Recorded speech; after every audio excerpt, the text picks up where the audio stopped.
Assalamualaikum warahmatullahi wabarakatuh. Selamat pagi anak-anak. Semoga hari ini anak-anak dalam keadaan baik dan selalu dalam lindungan Allah Subhanahu wa Ta'ala. Hari ini anak-anak akan belajar tentang surat At-Tin. Tapi sebelumnya kita mulai dulu dengan membaca doa mau belajar. Ayo kita bersama-sama membaca doa mau belajarnya. Bismillahirrahmanirrahim. Rabbi zidni ilma warzuqni fahma. Amin. Isi materi untuk hari ini: 1. Membaca surat At-Tin. Yang kedua, makna kandungan surat At-Tin. Adapun kompetensi dasar yaitu memahami Quran surat At-Tin dan Al-Maun dengan benar dan tartil.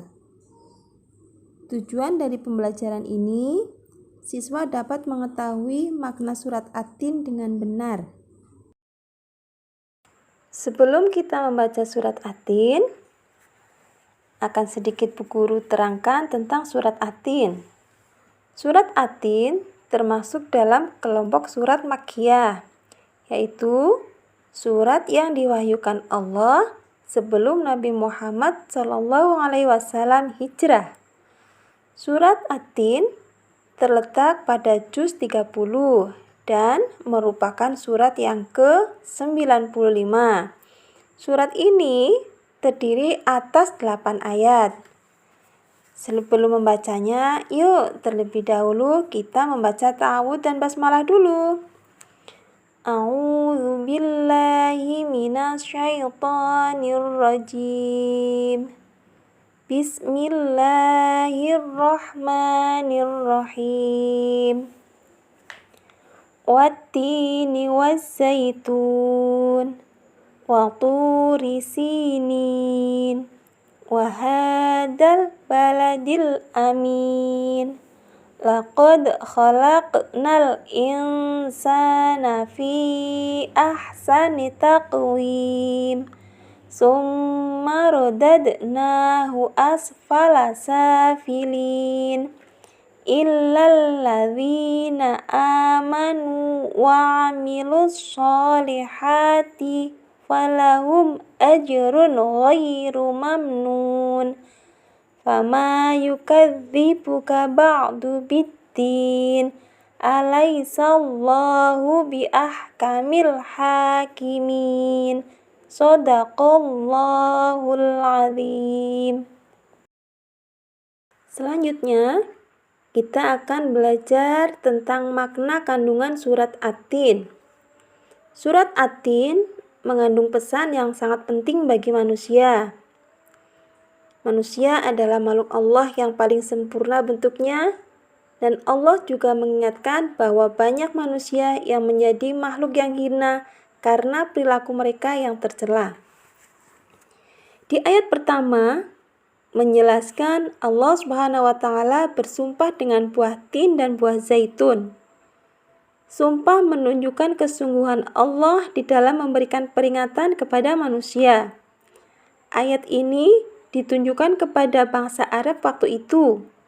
Buah tin dan buah zaitun merupakan tanaman yang paling banyak dikenal di wilayah Arab. Dengan begitu, mereka bisa memahami makna sumpah Allah tersebut. Ayat kedua juga merupakan sumpah Allah yang menggunakan nama gunung, yaitu Gunung Sinai. Gunung Sinai adalah tempat ketika Nabi Musa alaihissalam mendapatkan wahyu dari Allah berupa kitab Taurat. Ayat ketiga juga masih menunjukkan sumpah Allah yang menggunakan nama kota Mekah yang dijamin keamanannya oleh Allah. Kota Mekah adalah kota yang mulia karena sebagai kota kelahiran Nabi Muhammad SAW dan tempat Ka'bah atau Baitullah. Ayat keempat, nama yang digunakan sebagai sumpah Allah yaitu buah tin, buah zaitun. Gunung Sinai dan kota Mekah adalah nama-nama yang sudah dikenal masyarakat Arab. Hal ini untuk memberikan penegasan kepada kaum Quraisy bahwa mereka sedang diingatkan Allah agar menjadi manusia yang mulia. Selanjutnya, ayat kelima. Ayat kelima merupakan peringatan dari Allah bahwa meskipun manusia memiliki bentuk yang sempurna, dia dapat menjadi manusia yang rendah, manusia yang tidak menyadari kesempurnaannya sebagai makhluk, akan mudah dipengaruhi oleh hawa nafsu, yang menyebabkan perbuatan jahat. Kejahatan dan kemaksiatan itulah yang menyebabkan manusia jatuh ke dalam kehinaan. Sedangkan ayat ke-6 menjelaskan bahwa manusia yang tidak jatuh dalam kehinaan adalah mereka yang beriman dan mengerjakan kebaikan. Mereka ini akan diberikan Allah pahala yang tiada terkira. Dengan demikian, keimanan dan amal soleh dapat meningkatkan derajat manusia. Kejahatan dan kemaksiatan dapat merendahkan martabat manusia.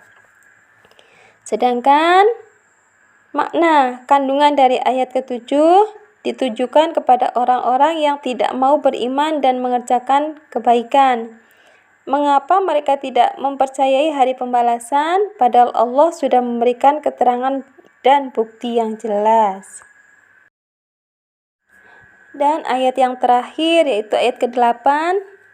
Di sini menyatakan dengan pernyataan bahwa Allah adalah Tuhan yang Maha Adil dalam memberikan pembalasan.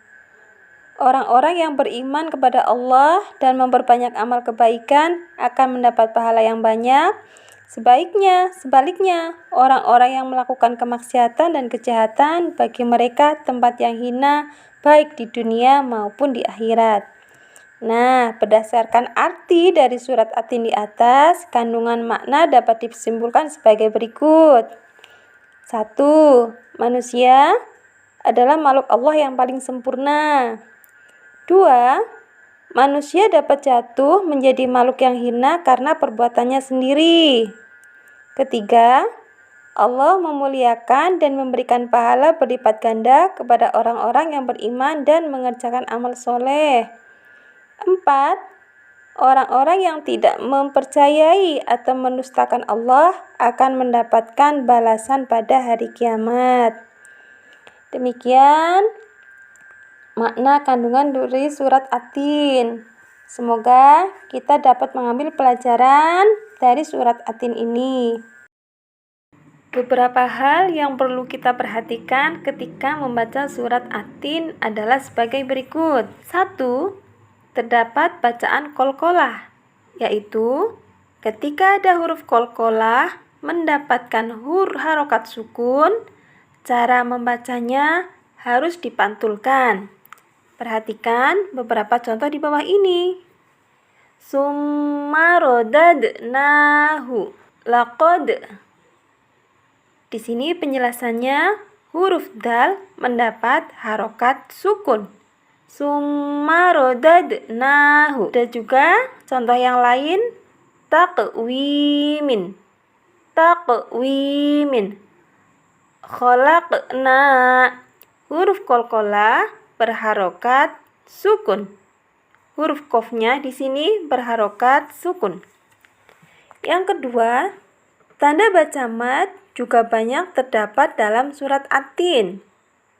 Panjangkan bacaan jika terdapat tanda mad, baik ketika berharokat fathah, kasroh maupun dhammah. Perhatikan contoh di bawah ini. Laqad khalaqnal insana fi ahsani taqwim. Itu yang mad fathah. Kalau mad kasroh, wattini watturi sini. Kalau mad dhammah, illal ladzina amanu. Untuk penutup, mari kita tutup dengan bacaan hamdalah. Alhamdulillahirabbil alamin. Wassalamualaikum warahmatullahi wabarakatuh.